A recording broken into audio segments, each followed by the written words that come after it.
I'm standing alone in my brand new living room, balloons deflating around me, the smell of fresh baked cookies going cold on the counter. My phone buzzes. It's a group text from my family, gushing over my sister's shiny new car at her impromptu reveal party. Not a single one showed up to my housewarming. That moment shattered me. But what I did next, it turned the tables in ways they never saw coming. Stick around for a revenge so satisfying, it'll make you cheer. Hello everyone, my name is Emily. I'm 28 years old, living in Seattle, and I work as a graphic designer by day while running my own freelance business on the side. Today, I want to share a very personal story from my life, one that's raw, real, and honestly, still stings a bit when I think about it. This is my true story, and if you've ever felt overlooked or betrayed by the people who should have your back, I think it'll resonate with you. If you've ever dreamed of that perfect moment of justice against someone who wronged you, hit that like button right now, subscribe for more real-life tales like this, and let's dive in. You won't believe how this ends. Okay, let's go back to where it all started. I was 26 at the time, fresh out of a grueling few years scraping by in a tiny apartment, working 2 jobs just to make ends meet. You know that feeling when you're finally on the cusp of something big? That was me. I'd saved every penny, skipped vacations, eaten ramen for dinner more nights than I care to admit, all to buy my first house.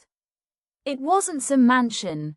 It was a cozy 2-bedroom bungalow in a quiet neighborhood, with a little garden out back where I dreamed of planting flowers. The day I closed on it, I cried happy tears in the realtor's office. This was my achievement, proof that I could stand on my own 2 feet despite everything life had thrown at me.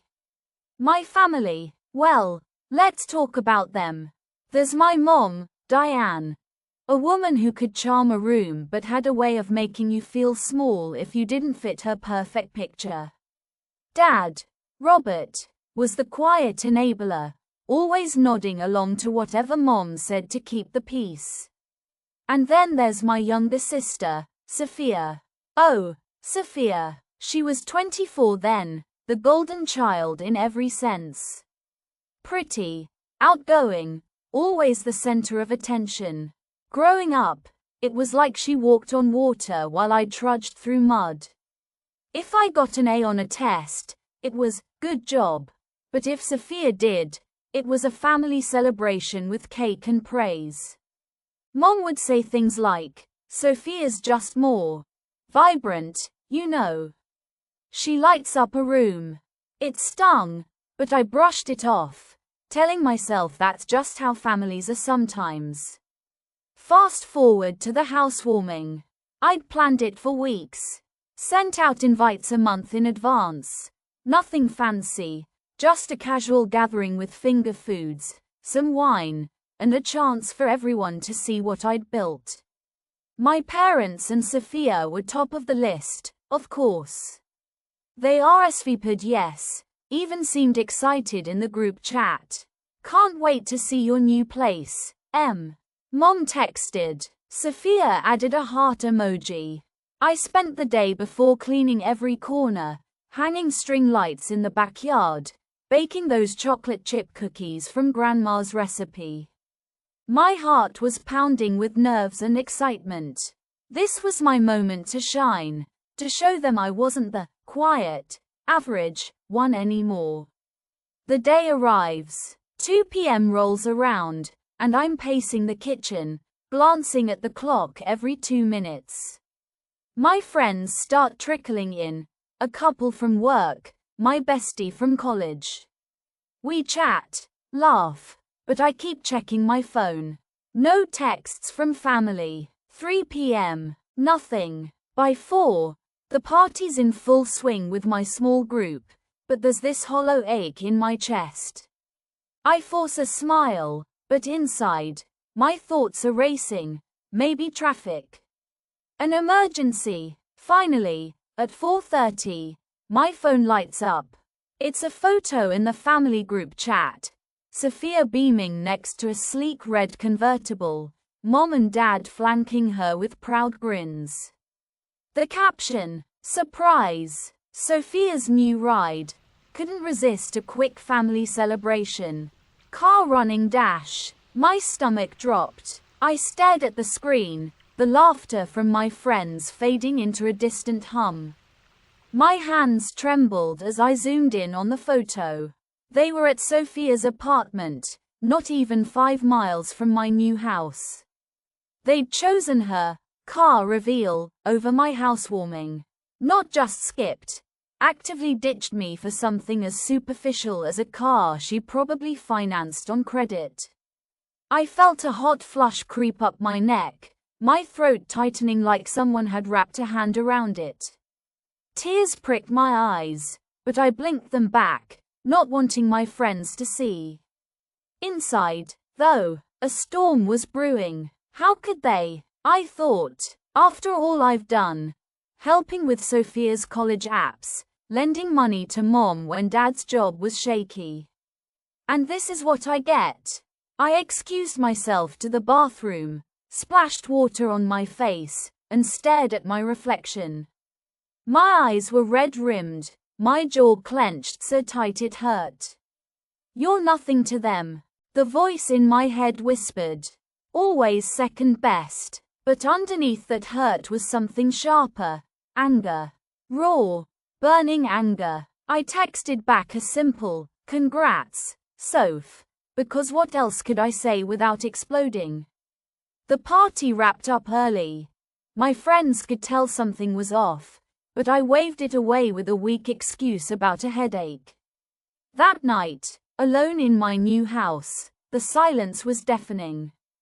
I curled up on the couch, hugging a pillow, replaying every slight from my childhood. The time Mom forgot my birthday because Sophia had a dance recital. Dad praising Sophia's art while mine gathered dust. It wasn't just the housewarming. It was years of being overlooked, undervalued. My chest ached with this deep, throbbing pain, like my heart was cracking open. I cried until my eyes were swollen, snot running down my face, feeling utterly powerless. Why do they love her more? I sobbed into the empty room. But as the tears dried, a shift happened. That pain hardened into resolve. No more, I thought. I'm done being the doormat. The next few days were a blur of fake politeness. Mom called the day after, all bubbly. "Sorry we missed it, honey." Sophia's car was such a big deal. She worked so hard for it. Worked hard. Sophia had a part-time gig at a boutique, living off parental handouts. I bit my tongue, murmuring, "It's fine." But it wasn't. Inside, I was seething. Dad texted an apology emoji. Sophia, nothing. Not even a sorry. That silence from her fueled the fire. I started pulling back, skipping family dinners, ignoring group chats. They noticed, of course. Mom left voicemails. "Emily, what's wrong? You're being distant." I didn't respond right away, letting them stew. But here's where things escalated. A month later, it was Thanksgiving. I decided not to go home, citing work. Mom freaked out, but family comes first. Sophia's bringing her new boyfriend. We need everyone there. I finally snapped in a phone call. Family comes first. Like when you all ditched my housewarming for her car. There was a pause, then Mom's defensive tone. "It wasn't like that. We just got caught up." "You're overreacting." Dad chimed in on speaker. Don't be dramatic." Sophia's achievement was spontaneous. Sophia, in the background. "Yeah, sis, chill. It's not a big deal." Not a big deal. My blood boiled. I hung up, my hands shaking. That conversation replayed in my mind like a bad loop, each word twisting the knife deeper. I threw myself into work to cope. As a graphic designer, I'd always had side gigs, but now I hustled like never before. Late nights sketching logos, building my portfolio, networking on LinkedIn. The betrayal lit a fire under me. I'll show them, I thought during those 2 a.m. sessions, my eyes burning from the screen glare, coffee going cold beside me. I'll build something they can't ignore. Months turned into a year. I landed bigger clients, started my own agency. The house that felt so empty. It became my sanctuary, filled with vision boards and late-night brainstorming. Meanwhile, family tensions simmered. They kept inviting me to things, Sophia's promotion party, to manager at the boutique, big whoop, mom's birthday. I went to a few, but it was awkward. Sophia would flaunt her life. Look at my new purse. Boyfriend got it for me. Mom, isn't she doing great? I'd nod, smiling through gritted teeth. But inside, you have no idea what I'm capable of. The disrespect continued subtly. Mom asking for design favors, for free, since your family, never thanking me properly. Dad borrowing money, just this once, forgetting to pay back. It built up, layer by layer, like pressure in a volcano. The turning point came 2 years after the housewarming fiasco.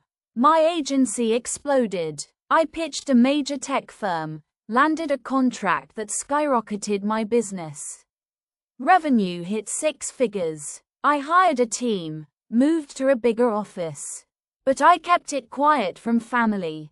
No social media posts, no bragging. Why? Because I was planning. You see, I'd heard through the grapevine that Sophia's perfect life was cracking. Her boyfriend dumped her, the car got repossessed, turns out she couldn't afford the payments, and she was drowning in debt. Mom and Dad, struggling with retirement savings, hinting at needing help. One day, Mom calls in tears. Emily, we need to talk. Sophia's in trouble. Creditors are calling. We thought maybe you could help out. You're doing okay, right? My heart raced, but not with pity, with anticipation. Okay, I said calmly. Let's meet. We arranged a family dinner at their house. I dressed sharp. Tailored blazer, heels clicking on the driveway. They greeted me warmly, but I saw the desperation in their eyes. Sophia looked disheveled, avoiding my gaze. Over dinner, Mom laid it out. They needed $50,000 to bail Sophia out and cover some bills. Dad nodded solemnly. Sophia mumbled, "Thanks in advance, sis." I let the silence hang, sipping my wine. Then, with a steady voice, I said, "Before I decide, let's catch up. How's everyone been?" They rambled about small stuff. Finally, I pulled out my phone, showing him articles about my agency, headlines like, "Local designer builds $1 million empire." The jaws dropped. Mom, Emily, this is you. Dad, why didn't you tell us?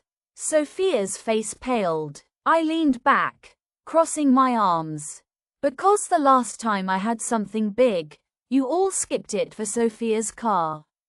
Remember, my housewarming, the one where I was alone while you celebrated her achievement. The room went silent. Mom stammered, "That was ages ago. We apologized." I shook my head. "No, you minimized it. Called me dramatic. But now, when you need something, here I am. The average daughter who's suddenly useful." Sophia burst out. "That's not fair." I didn't mean to. I cut her off. "You never even said sorry. None of you valued me until now. The air was thick with tension. Dad looked ashamed, Mom teary. Sophia fumed, her fists clenched. I stood up. I've built this on my own, without your support. And honestly, it feels good. As for the money, no. Figure it out like I did. I walked out, my heels echoing, a weight lifting off my shoulders. In the car, I finally breathed, a mix of triumph and tears. I did it, I whispered to myself. For once, I'm first. But that wasn't the end. A few weeks later, Sophia texted, begging, please, I'm sorry for everything. The car thing was stupid. Too little, too late. I didn't respond. Then Mom showed up at my office unannounced, pleading in the lobby. My receptionist buzzed me. Your mom's here, looking upset. I met her in the conference room, where my success surrounded us. Awards on the walls, a view of the city. She hugged me, sobbing. We were wrong. We always favored Sophia because she needed more help. But we hurt you. Please forgive us. I felt a pang, old love mixed with hurt, but I held firm. Actions speak louder, Mom. You taught me that. Dad called that night, apologizing profusely. We're proud of you, kiddo. Always were. Proud. Now, I told him I'd think about a small loan, but on my terms. Therapy for the family. Real acknowledgement. They agreed, humbled. Sophia, she sold belongings, got a second job, finally facing consequences. Seeing her post humble updates on social media, no more flaunting, was the cherry on top. The real payoff hit at our first, repaired, family dinner months later. Sophia pulled me aside. I get it now. You deserved better. Her voice cracked, eyes downcast.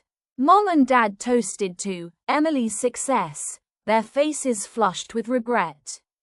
I smiled, genuinely this time, feeling validated. The power shift was electric. Me, the one they now looked up to. That night, driving home, I blasted my favorite song, windows down, wind whipping my hair. Relief washed over me like a warm wave. Triumph pulsed in my veins. Justice, served cold and oh so sweet. Looking back, this story isn't just about revenge. It's about karma and standing up for yourself. Sometimes, the people who hurt you the most are the ones closest, but that doesn't mean you have to accept it.